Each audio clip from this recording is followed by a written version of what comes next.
바로가 고집을 부릴수록 재앙의 강도는 더 심해졌습니다. 처음 10가지 재앙 중에 처음 4가지 재앙은 피, 개구리, 파리, 이재앙인데 외부 환경이나 어떤 동물이 곤충이 애굽 사람을 괴롭게 하는 재앙이었습니다. 이어지는 5번째와 6번째 재앙은 가축 돌림병과 악성 종기였는데 이것은 질병의 재앙이었습니다. 병균이 몸 안으로 침투하여 사람을 괴롭게 하는 그리고 짐승을 죽이는 질병이었습니다. 이 재앙으로 가축은 죽었지만 사람은 죽지는 않았습니다. 그런데 7번째 재앙부터는 사람이 죽음에 이를 수 있는 재앙이었습니다. 그리고 나라가 망하게 되는 재앙이었습니다. 실제로 10장 7절에 보면은 8번째 재앙을 당한 바로의 신하들이 이런 말을 했습니다.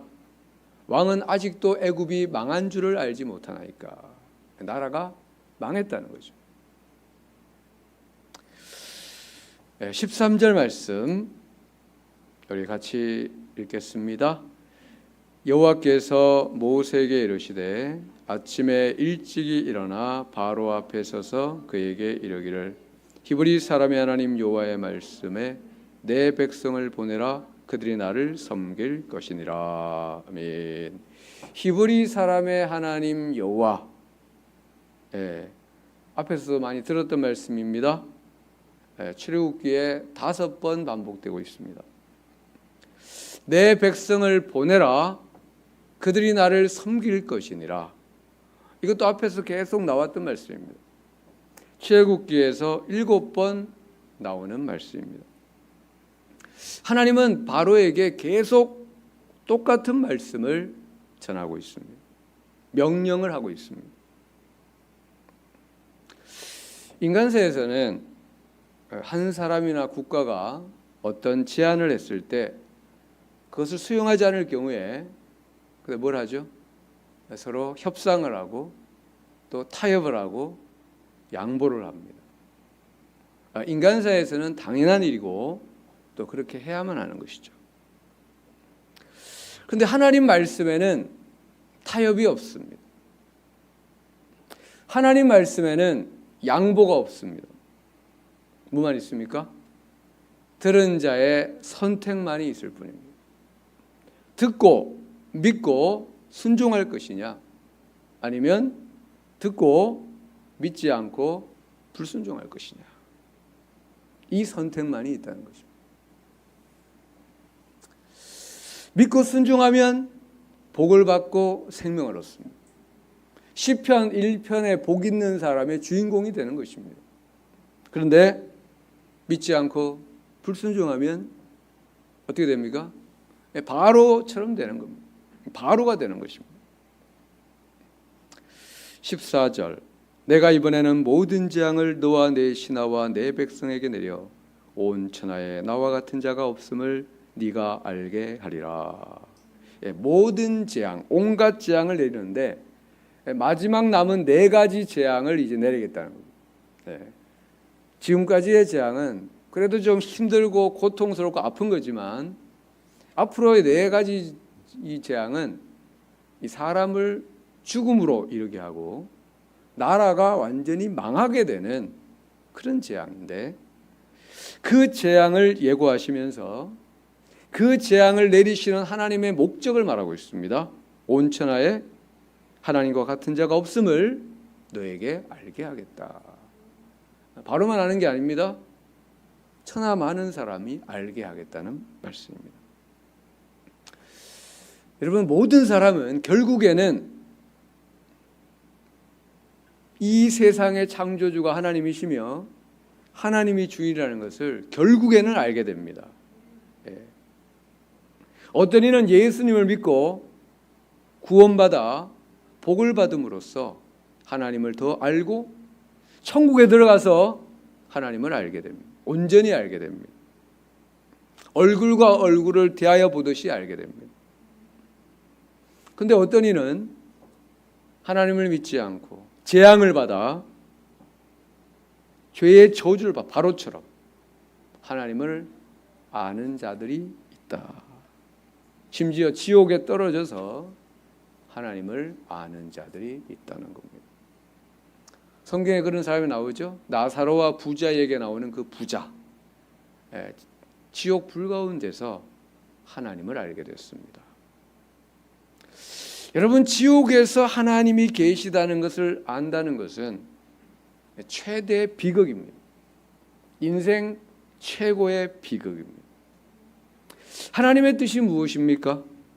모든 사람이 예수를 믿고 구원받아 하나님을 알고 천국에 들어와서 하나님을 온전히 알게 되는 것, 그것이 하나님의 뜻입니다. 우리는 이것을 위해서 전도하는 것이고, 인생 최대의 비극을 막기 위해서 한 사람의 인생을 해피엔딩으로 이끌기 위해서 전도를 하는 것입니다.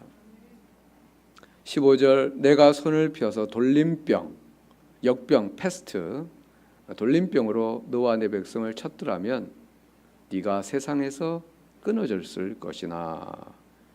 하나님은 이때까지 아직 이 전염병을 보내지 않았습니다.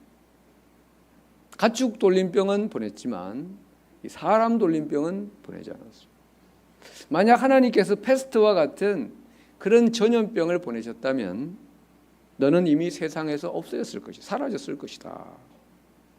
그런데 하나님이 아직까지 바로를 살려두신 이유가 있다는 겁니다. 남겨두신 이유. 16절, 내가 너를 세웠음은, 이 단어는 세우다는 뜻도 있고 남기다는 뜻도 있습니다. 내가 너를 남긴 이유는 나의 능력을 너에게 보이고 내 이름이 온 천하에 전파되게 하려 하였음이니라. 그러니까 바로는 하나님의 이름을 온 세상에 전파하는 하나님의 도구가 된 겁니까? 안 된 겁니까? 된 겁니다. 좋은 일입니까? 예. 그가 마음을 완악하게 하고 하나님 말씀 앞에 고집을 부리고 불순종함으로 10가지 재앙이 하늘에서 내려졌습니다. 그리고 10가지 재앙으로 그 애굽 나라가 이미 망했음에도 바로가 다시 마음을 강팍하게 하여 홍해까지 추격을 해왔습니다. 홍해 앞에서 그 홍해가 갈라지고 이스라엘 백성은 마른 땅같이 통과하고 애국 군대는 어떻게 됐습니까? 홍해 바다 가운데 다 수장되었습니다. 얼마나 이 드라마틱한 그런 이야기입니까? 바로의 이 완악한 마음과 행동으로 인해서 홍해가 갈라지고 이스라엘 백성은 통과하고 바로의 군대는 다 수장되고, 얼마나 이 놀라운 이야기입니까? 이런 완악한 마음과 행동을 통해서 하나님의 능력과 이름이 온 세상에 전파됐습니다. 실제로 약 40년 후에 이스라엘 백성이 광야를 지나 여리고성에 들어갔을 때 그곳에 기생 라합이 자기가 그 소식을 들었다는 겁니다. 그래서 이미 하나님을 믿고 있었습니다. 여러분이 믿는 그 하나님은 상천하지의 하나님이라, 하늘과 땅에 오직 유일한 하나님이라고 라합이 고백을 했는데, 바로 그 출애굽 홍해 사건의 소문을 듣고 하나님을 믿고 있었던 것입니다. 바로는 하나님을 세상에 알리는 도구로 쓰임 받았는데 불행하게도 악한 도구로 쓰임을 받았다는 겁니다. 어제도 말씀드렸지만 사도 바울은 한때 마음이 완악했던 사람이었습니다. 그는 예수님이 가장 심하게 책망했던 바리새인이었습니다. 나는 바리새인 중에 바리새인이요. 그리고 예수님을 죽이고 사도들을 박해했던 그 대제사장과 한 패였습니다. 같은 패였습니다. 그래가지고 대제사장이 발부한 그 공문을 가지고 이 담메색까지 가가지고 사람들을 잡아가려고 하고 있었던 것입니다. 그러니까 이 바울은 원래 이 완악한 대제사장과 비슷한 사람이었어요. 그런데 그런 그에게 하나님의 은혜가 임했고 부활하신 주님이 그를 찾아오셨습니다. 그때 그의 마음이, 완악한 그의 마음이 부드러워졌습니다. 이 바로는 하나님이 찾아왔는데도 마음을 완악하게 했어요. 근데 바울은 그 마음이 부드러워졌습니다. 이것도 하나님의 은혜인 것입니다. 그리고 그는 하나님과 그분의 아들 예수 그리스도를 세상에 전파하는 하나님의 선하고 아름다운 도구가 되었습니다. 바울은 로마서 9장에서 하나님의 주권을 설명하는 대목에서 오늘 본문 출애굽기 9장 16절을 인용하고 있습니다. 로마서 9장 15절 이하에 보면은 모세에게 이르시되, 바로 이 바울이 출애굽기 33장 19절을 인용하면서 내가 긍휼히 여길 자를 긍휼히 여기고 불쌍히 여길 자를 불쌍히 여기리라 하셨으니, 누구를 긍휼히 여기고 누구를 불쌍히 여기느냐, 이거는 하나님의 주권이라는 겁니다. 그런즉 원하는 자로 말미암음도 아니요, 어떤 사람이 막 갈망하는 그런 사람이 있다고 그 사람 때문에 하나님의 자비가 임하는 것도 아니요, 다른 박질하는 자로 말미암음도 아니요, 막 노력을 한다고 그 사람 때문에 긍휼을 받는 것도 아니요, 오직 긍휼히 여기시는 하나님으로 말미암음이니라. 그러면서 로마서 9장 17절에서 오늘 출애굽기 9장 16절을 인용하는데요, 성경이 바로에게 이르시되 내가 이 일을 위하여 너를 세웠으니 곧 너로 말미암아 내 능력을 보이고 내 이름이 온 땅에 전파되게 하려 함이라 하셨으니, 바로를 하나님의 이름을 전파하는 도구로 쓰시겠다. 그런데 악한 도구였다는 것입니다. 18절, 그런즉 하나님이 하고자 하시는 자를 긍휼히 여기시고 하고자 하시는 자를 완악하게 하시느니라.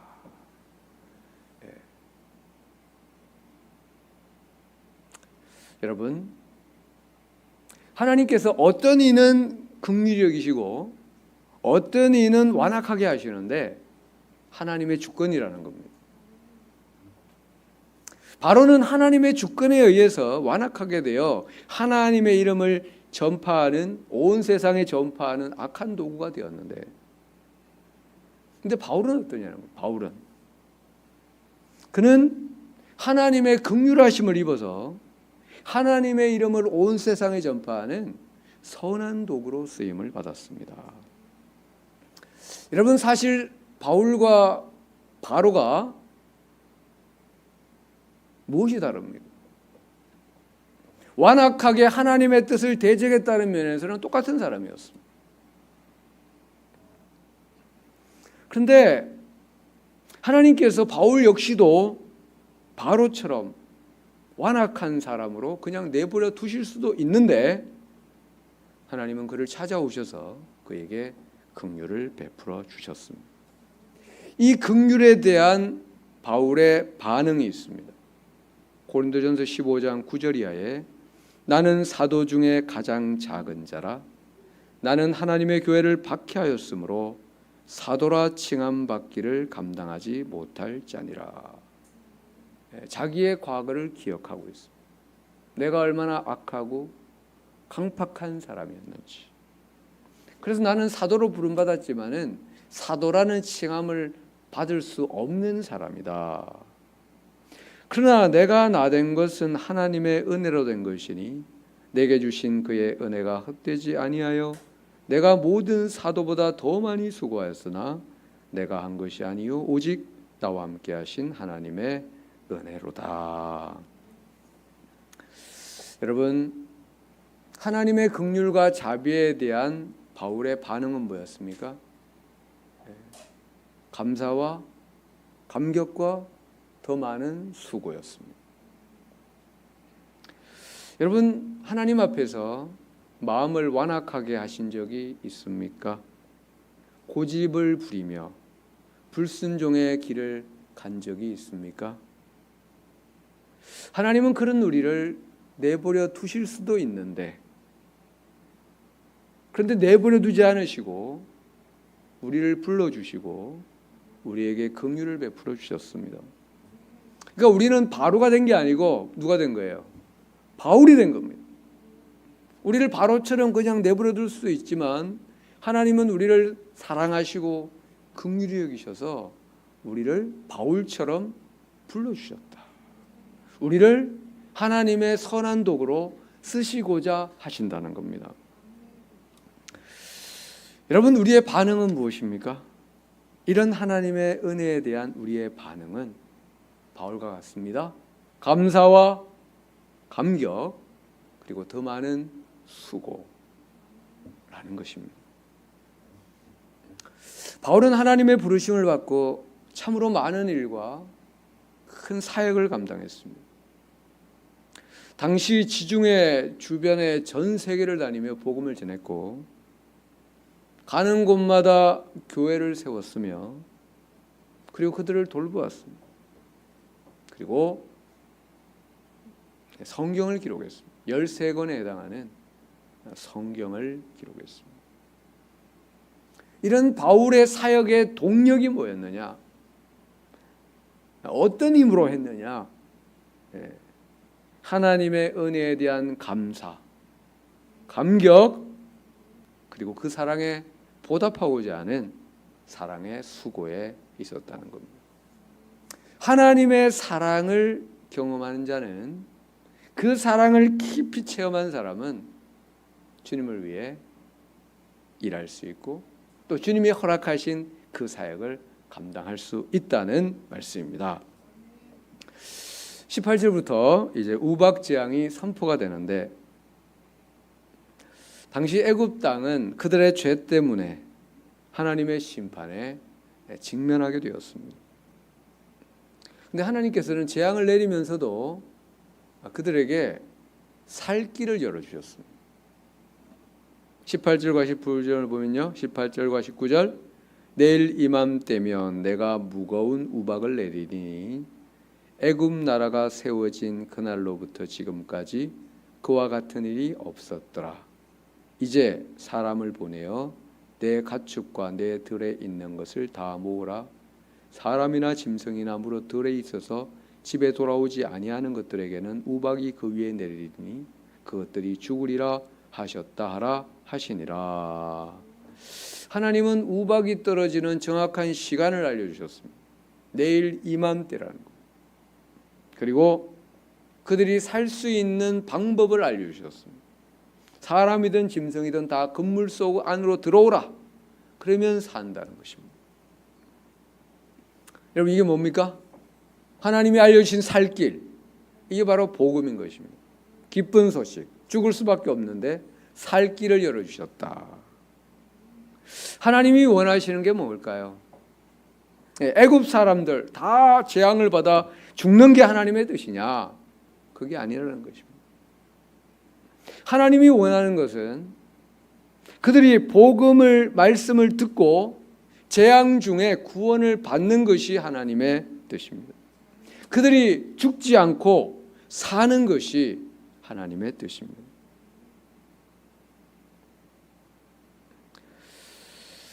실제로 20절과 21절을 읽어보면은 하나님의 말씀을 두려워하는 자들, 그러니까 이 재앙이 반드시 일어난다, 그리고 하나님이 가르쳐 주신 그 구원의 길을, 복음의 말씀을 듣고 믿어 순종한 사람들은 다 구원을 받았어.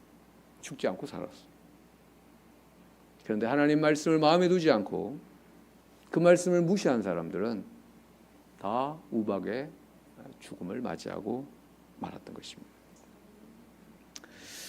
여러분, 이 세상은, 그리고 인간들은 자기 죄로 인하여 하나님의 진노, 하나님의 심판에 직면해 있습니다.